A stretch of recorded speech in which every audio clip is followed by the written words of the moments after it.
What's going on, guys? My name is Kevin Hawkins. I am a real estate broker and a team leader here at eXp Realty, and I wanted to take you through some Realtor 101 stuff today, specifically how to do a really quick and basic valuation on a house, a Comparative Market Analysis, CMA.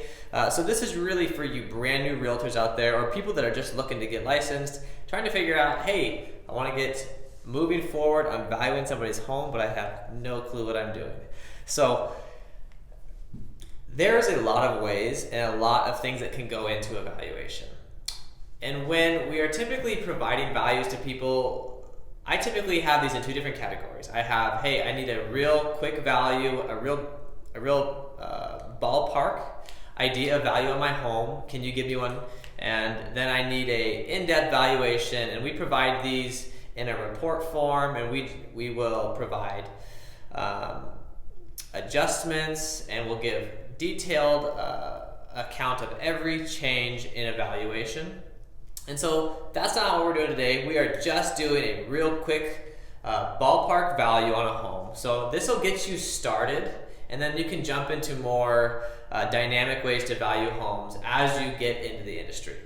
So the first thing that we need to talk about when we're talking about valuing a home is identifying the subject property. So we're going to use Joe Blow as an example, and Joe Blow's house is going to be at 123 Sample Street for the sake of today's conversation.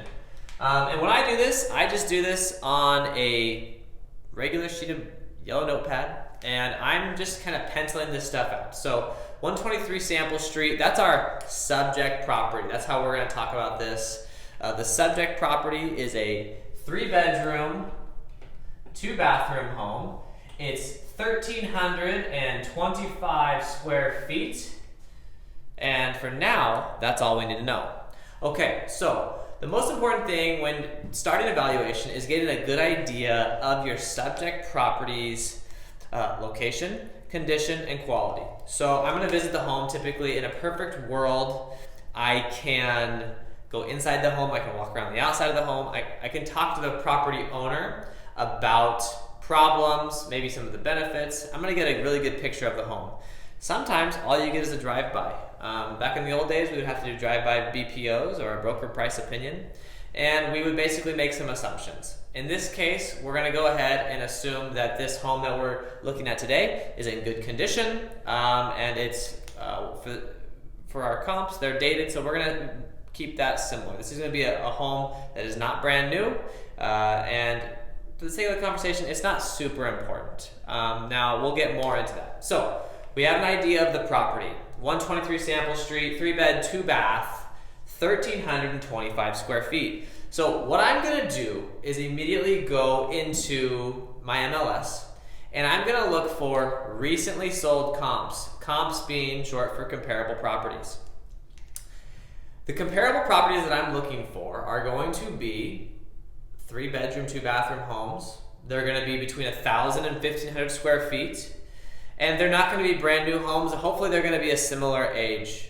Depending on the amount of data that you have in your community, you can really get super specific, or you might, if you're in a rural community like I am, you might have to have a wider filter and just take more properties and be able to kind of roll with the punches if they're not perfect comparable properties. So I'm looking for properties that are really similar in regards to the things I'm looking for is not necessarily even neighborhood at this point. I'm looking for square footage, bedrooms and bathrooms, and then condition. And then I'm going to go to location after that. Location's a huge deal, but what that takes is for you to have an understanding of the areas that you're looking at. And this is where being an expert in your community really becomes important. Now, it's hard to be an expert if you're brand new. My advice to you is you don't start as an expert, but what you can do is be familiar with the vibes of the neighborhoods. And a really good way to think about this is we are trying to get similar vibes, homes for comps that have similar vibes as the subject property. So it doesn't necessarily have to be in the same neighborhood. I'm going to have people that are going to probably be annoyed that I'm saying it doesn't have to be within the exact same neighborhood. traditional thought would be that a comparable property needed to be within a half mile, quarter mile of the subject property. But in my experience, this is not as important as a similar value neighborhood. So maybe one of the comps is 5 miles away, but the neighborhood is very similar in value. The construction is very similar. The age is very similar. That's what we're looking for. We're looking for similarities. This is not an appraisal. We're looking for a ballpark value. So let's just jump into it. So I went ahead and pulled some comps from my neighborhood and from my local MLS, and we'll just start going through them. So my number one comp, I've got 1010, and we'll just call this A Street. So 1010 A Street, and we're gonna go, let's see if we can see this. Number one, and that's gonna be 1010 A Street. That's a 1,238 square foot home. Sold price was $350,000.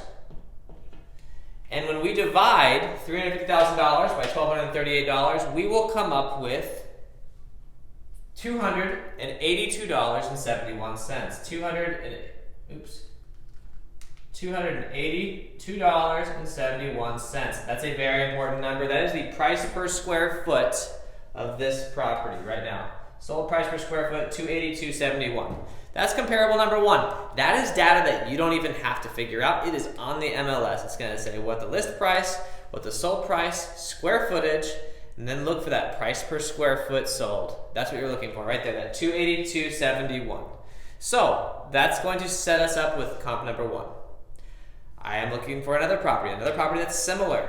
So the second property that we're going to look at is going to be 1112, and we're going to call this B Street. Okay? 1112 B Street. This is a 1,300 square foot home. Now, I understand that these, and reality is comps aren't perfect. We're not gonna only be looking for 1,325 square foot homes. We're gonna be looking for stuff around 1,300 square feet. So the first one's 1,238, the second one's 1,300. We'll get more into how we break down value. So 1,300 square feet. Sold price was $359,000. $359,000. Well, like I said, we could do the math on this and generate that price per square foot, but I got it right here, and that is $276.15. $276.15. Okay, that's comp number two. Did I mention? If I didn't, I will mention it now. When we are looking for comps, comparable properties, we, in a perfect world, we go back as recent as possible and use them within 3 months. You can go back to 6 months if there's not enough data within 3 months. And in a rural community like mine, if the market has been stable, we can go all the way back to a year if you have to. It's not ideal. The sooner that property has sold, the better. It's going to give you more relevant data. Especially when you are looking at a market like we're in right now, where we're kind of in a transitioning market, where we've been experiencing some changes in the interest rates and prices are going to be starting to be affected. We will really try to get those comps really, really close, because we don't want to reach back 6 months ago if we don't have to, because the values will be changing significantly. Okay, so anyways, comp number three, we're going to call this 450. And we're going to call this C Street. So, 450 C Street, this is also a 1,300 square foot home. Got lucky there. We've got a sale price of $369. $69,900. There we go, $69,900. And a price per square foot on this one of $284.54. $284.54.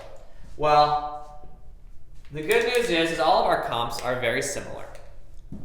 They're all 3-bedroom, 2-bathroom homes. They're all older homes. They're all in similar types of neighborhoods, but they're all, in this case, not every single one of these is within a half mile of the subject property, but they are very similar in the vibe of the neighborhood, the quality, the condition of the home is right there. So I feel very good about these comps for this particular home. This is our subject property. And so shooting from the hip, I can take some information from what I've found here, and I can get a average price per square foot for our subject property, and we can kind of retroactively apply that towards our subject property. So this is where having your handy dandy cell phone calculator, or if you're old school and you keep one at your desk, that works too. So I'm gonna go ahead, and if you don't know how to do this, I've explained this to a lot of new agents. It's not complicated. You're not dumb because you don't know it. It's just been a long time since some of us were in high school. But basically, when we're getting an average, very simply, we are taking the amount of our comparable properties, we're adding up each one of those, price per square foot, and then we are dividing it by the amount of comparables. So that's how you get an average. And that works for everything, guys. Simple math. It's fun. You'll get some math here when you're in real estate. So this is $282.71 plus $276.15 plus $284.54. That gives us a combined total of, can you see that? $843.40. Because we have 3 comps, we're going to go ahead and go divide by 3, guys. Bingo, $281.13. So let's go ahead and take $231.18. Is that right? I'm sorry, $281.13. I'm going to write that down so I don't forget it. And I'm going to go ahead and multiply that, oops, wrong arrow. I'm going to multiply that times this number right here. And that is our square footage of our subject property. So we're going to go 281.13 times 1325. That's going to give us a number of $372,000, approximately $500. So then I can go ahead and go to my seller and say, hey, Mr. Seller, Mrs. Seller, I can tell you really quickly, I can tell you really confidently that your property is going to be right around 370 grand. So we'll go ahead and say 372, and we just call that $372,000. Now, that number is a great starting point, and where evaluation, a CMA, becomes complete is when you take this information and you add in some additional information to confirm that values are where they've been. Now these have all sold, so in theory this is old information, even though it's relatively new. There are currently homes on the market right now that are going under contract, and so in theory it's good to compare this information to the active market right now. And so what you're going to do, and I'm not going to write this down, this is just more of something to consider. Every valuation, every appraisal, every BPO is going to have 3 sold comps and then 3 active comps. Now, the active comps, it's a little bit easier to use them. The information it's less vital that the information is as tight. In a perfect world, it's very tight, because when you have really good data on the sold side and you have really good data on the active side, you can be very confident that where value is.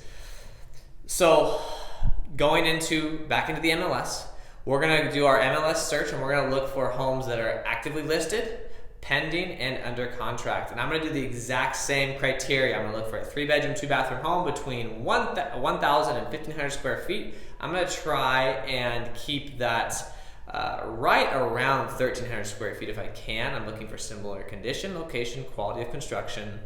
And then what I'm going to do is I'm going to start doing this exact same thing. I'm going to make a list of these homes. I'm going to break down listing price per square foot. I'm going to average them out. I'm going to see what the average price per square foot is. I'm going to see if we're in line. Now, what the active market will tell you is a few things. First of all, depending on what market you're in, the active market price per square foot, if it's a very hot market, the price per square foot in the active market might be lower than the price per square foot in the sold market, meaning that those houses are selling above asking price. And so that tells you a couple bits of information that are very important. First of all, that will tell you, on average, how much are homes selling over list. That's a good thing to know, and that's a great little tidbit of information to know when you're taking a listing appointment. The next thing that is really good to know is, let's say hypothetically they are lower. Well, what does that tell us? That tells us that we can tell the difference between what the average list price is and what the sold price is. That will give us the difference. Again, we can go back to the seller and say, hey, here's what your home is worth. Sold price $372, but guess what? Average price per square foot actually shows the average list price is $379. So on average, people are losing about $7,000, whatever that breaks down to price per square foot. They're losing a little bit off of their listing price. So that's how that works, guys. It's not super complicated, but what's important to understand here is the most vital thing that you can do is look for similarities. You're looking for similarities, obviously in square footage, obviously in bedrooms, bathrooms, layout. You're looking for outbuildings, you're looking for pools, you're looking for gated neighborhoods, whatever. You are looking for similarities from your subject property to your comparable sales.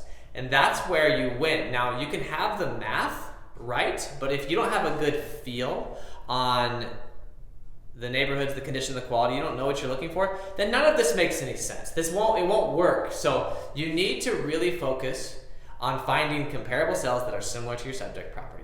So anyways, guys, if I've missed anything, if there's any things that I can help you with, just getting started in real estate, I'd love to help you. I'm here. I've trained tons of new agents over the years. I have a real estate team full of high-producing agents that I have trained, every single one of them, how to make sense of the real estate world. I am here for you. Please don't forget to hit that notification bell, hit the subscribe button, and I will continue to make content like this in the future. Thank you so much for watching, and I hope this helped. We'll see you on the next one.